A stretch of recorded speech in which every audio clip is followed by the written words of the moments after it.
हिजड़े की तरह पार्टी में अंदर रह के ताली बजाने से अच्छा है कि बाहर अपने समाज की रक्षा करेंगे।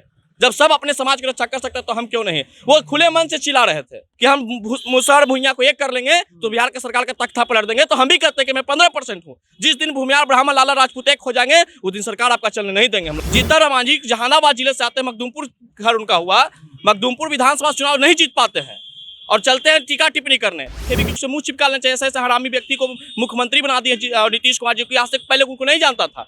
हिजड़े के तहत स्वर्ण प्रकोष्ठ बनाकर स्वर्णों को गाली दिया जाएगा, ये हमसे बर्दाश्त नहीं हो जाएगा। इससे अच्छा है कि पार्टी से बाहर आके इन लोगों के खिलाफ हम विरोध। इस प्रकार के व्यक्ति को गठबंधन में रखकर सरकार चलाइएगा, ये बर्दाश्त स्वर्ण समाज नहीं करेगा। इनको तय करना है कि 2% वाले के साथ जाना है या 15% वाले के लिए भी बोलना है। अभी नीतीश कुमार जी तय कर ले। बिहार के पूर्व मुख्यमंत्री और हम सुप्रीमो जीतन राम मांझी ने जिस तरीके से ब्राह्मणों के लिए और भगवान के लिए गलत शब्द का प्रयोग किया है, उसको लेकर के पूरे बिहार की राजनीति गर्मा गई है। कल विरोध में पुतला भी फूंका गया है। इसी मुद्दे पर बातचीत करने के लिए हमारे साथ जदयू के युवा नेता पुरुषोत्तम राज जी हैं।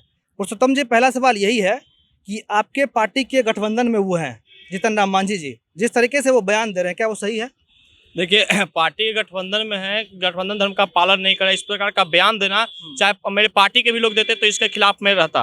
क्योंकि किसी एक धर्म समुदाय को या किसी जाति विशेष करके आप किसी को गाली दीजिएगा, ये कहीं ना कहीं बहुत ही गलत है। और जीतन राम मांझी का हमको लगता है कि दिमागी संतुलन बिगड़ चुका है। हमेशा जिस प्रकार से कभी हिंदू धर्म के खिलाफ, कभी ब्राह्मणों के खिलाफ जो हमेशा ये टिप्पणी करते हैं, ये कम से कम अपने वाणी को बंद करें। और नहीं तो मैं खास तौर पर मुख्यमंत्री नीतीश कुमार के कहना चाहूँगा कि इन्हें भरी सभा में इनको माफी मंगवाए, नहीं तो वरना हम लोग पार्टी के ऊपर उठ के भी आंदोलन करने को बाध्य हो जाएंगे। जिस तरीके से हमेशा वो कहते रहते हैं, आपके पार्टी के खिलाफ भी बयान देते हैं कि अगर हमको 1000 करोड़ रुपया नहीं मिला तो हम पार्टी छोड़ देंगे, ऐसा बयान देते हैं। तो क्या आपकी पार्टी को नहीं लगता है कि मतलब उनके मतलब अगर नहीं रहेंगे गठबंधन में तो आपका सरकार नहीं चल पाएगा? अब सरकार चलेगा कि नहीं चलेगा इस पे अपना मुख्यमंत्री तय करें, लेकिन इस प्रकार का टीका टिप्पणी करेंगे तो बर्दाश्त नहीं किया जाएगा। चाहे सरकार चले या सरकार ना चले, या पार्टी हम पे कार्रवाई करे या हम पार्टी को निष्कासित कर दे। मैं अपनी कमेटी के साथ अभी 3-4 दिन का हम समय दिए हैं सरकार को कि सरकार इस पर कड़ी से कड़ी कार्रवाई करे, वरना नहीं करेगा तो हम लोग पार्टी में सामूहिक रूप से इस्तीफा देकर इनके खिलाफ FIR दर्ज भी करेंगे जीतन राम मांझी के खिलाफ हम लोग। तो जीतन राम मांझी के खिलाफ मतलब कल पुतला भी फूंका गया है,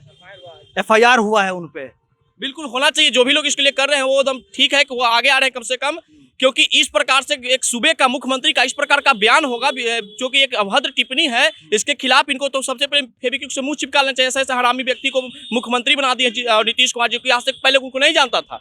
जीतन राम मांझी जहानाबाद जिले से आते हैं, मखदूमपुर घर उनका हुआ, मखदूमपुर विधानसभा चुनाव नहीं जीत पाते हैं और चलते हैं टीका टिप्पणी करने। अपने घर से चुनाव नहीं जीता, ऐसा व्यक्ति को ये मुख्यमंत्री बनाकर इनको पागल बना दिए जीतन राम मांझी को। इनको चुपचाप रहना चाहिए। इस प्रकार का टीका टिप्पणी करते ठीक नहीं है। मुख्यमंत्री को इन पर कार्रवाई करना चाहिए। कार्रवाई नहीं करते हैं तो हम लोग सामूहिक रूप से इस्तीफा दे देंगे। स्वर्ण प्रकोष्ठ बनाने से कोई फायदा नहीं है। हिजड़े के तहत स्वर्ण प्रकोष्ठ बनाकर स्वर्णों को गाली दिया जाएगा, ये हमसे बर्दाश्त नहीं हो जाएगा। इससे अच्छा है कि पार्टी से बाहर आके इन लोगों के खिलाफ हम विरोध करेंगे। खुलेआम जो जाति सूचक शब्द बोलते हैं, उसके बाद जो उनकी जाति है उनको लेकर के स्टैंड नहीं लेते हैं, बस जाति के नाम पर राजनीति करना, ऐसा चलेगा? बिल्कुल, जाति के बात पर राजनीति करते हैं ये लोग। जब चुनाव आता है तो स्वर्ण अलापते हैं कि स्वर्ण वोट नाराज होता है तो स्वर्णों की याद करते हैं। जब चुनाव खत्म होता है तो स्वर्णों को गाली देना शुरू कर देते। तो नीतीश कुमार से भी कहते हैं कि अगर स्वर्ण प्रकोष्ठ बना है तो स्वर्णों का अधिकार चाहिए, अगर अधिकार नहीं है तो स्वर्ण प्रकोष्ठ को बंद कीजिए और स्वर्ण आपके खिलाफ आंदोलन करेगा। चाहे भाजपा वाला भी, भाजपा से भी कहना चाहते हैं कि आपके स्वर्ण का जितना बहुमूल्य वोट होता है आपके खाते में जाता है और आप इस प्रकार के व्यक्ति को गठबंधन में रखकर सरकार चलाइएगा, ये बर्दाश्त स्वर्ण समाज नहीं करेगा। अच्छा, आपकी पार्टी से भी शिकायत है? बिल्कुल। अगर वो ऐसा बयान देते हैं तो कोई भी मंत्री या फिर खुद मुख्यमंत्री साहब कुछ बोलते नहीं है इस पर? तो नहीं बोलते तो भोगेंगे। इसका हो गया। आज 40 सीट पे आ गए हैं। यही कारण है कि स्वर्ण नाराजगी का ही कारण है कि 40 सीट पे आ गए हैं। और आगे कहाँ इसका स्थिति होगा ये खुद अपना समझ तय कर लेंगे। इनको तय करना है कि 2% वाले के साथ जाना है या 15% वाले के लिए भी बोलना है। अभी नीतीश कुमार जी तय कर ले। खुलेआम आपके मंत्रियों पर आरोप लगता है, खून करने का आरोप लगता है, सबूत भी है, लेकिन कार्रवाई नहीं होता है। अब सरकार समझे ना कार्रवाई क्यों नहीं करती है। लेकिन हाँ, इस प्रकार का व्यक्तित्व के साथ दे रहे हैं तो कहीं ना कहीं ये समझेंगे कि लोग अपराधी तत्व के लोग को पाल रहे हैं। जीतन राम मांझी जैसे लोग को पाल रहे हैं, स्वर्णों को गाली सुनवा रहे हैं। आप खुलेआम नहीं बोलते, दूसरे से बुलवा रहे हैं। इसका मतलब तो ये ना समझा जाएगा कि आप नहीं आ गए तो उसको बुलवा रहे हैं आप। तो स्वर्ण समाज को अगर गाली दीजिएगा तो स्वर्ण प्रकोष्ठ बंद कर दीजिए। स्वर्ण आपके साथ खड़ा नहीं रहेगा, क्योंकि हिजड़े की तरह पार्टी में अंदर रह के ताली बजाने से अच्छा है कि बाहर अपने समाज की रक्षा करेंगे। जब सब अपने समाज की रक्षा कर सकते हैं तो हम क्यों नहीं। वो खुले मन से चिल्ला रहे थे कि हम मुसहर भुइयां को एक कर लेंगे तो बिहार के सरकार का तख्ता पलट देंगे, तो हम भी कहते हैं कि मैं 15% हूँ। जिस दिन भूमिहार ब्राह्मण लाला राजपूत एक हो जाएंगे उस दिन सरकार आपका चलने नहीं देंगे हम लोग। अब इसका इतिहास भी आप देख लीजिए कि आप 70 सीट पे थे, अब 40 सीट पे आगे आपके साथ स्वर्ण राज था, तब स्वर्ण प्रकोष्ठ जैसा कि झुंझुना थमा दिए हम लोग को, और स्वर्णों को गाली सुनाएगा प्रकोष्ठ में रखे, ये बर्दाश्त कभी नहीं करेंगे हम लोग। तो खुलेआम आपको सरकार गिराने की धमकी दे रहे हैं, तो लगता है कि उनके हटने से आपका सरकार गिर जाएगा? अब सरकार समझे ना, लेकिन हाँ ये बात कहते हैं कि जिस दिन स्वर्ण समाज जनता दल यूनाइटेड भाजपा से हट जाएगा तो इनको सरकार चलाना मुश्किल हो जाएगा, लेकिन वो हटेंगे तो सरकार चलाना कोई मुश्किल नहीं, क्योंकि उनका खुद सीट नहीं बचा पाते वो अपना। मखदूमपुर सीट है, दोनों बार हार चुके हैं चुनाव। जो व्यक्ति अपना सीट नहीं बचा पाते वो सरकार क्या गिरा देगा, आप खुद समझ लीजिए। तो फिर ऐसा कैसे बोलते हैं मंच पे खुलेआम एकदम? अब तो पागल है भाजपा वाला, जदयू वाला उसको लेकर चला इस बातों को, उनको तो हटा देना चाहिए था। आज से पहले जीतन राम मांझी कोई मुख्यमंत्री से पहले जीतन राम मांझी कोई जानता था? एक पार्टी बनाने से उसको 5-5 सीट 6-6 सीट देके मन बढ़ा दिए हैं लोग। अगला बार आप लोग मौका देंगे उनको? मौका कहाँ से? अब अगर उनके साथ रहेंगे तो लोग पार्टी के खिलाफ काम करेंगे।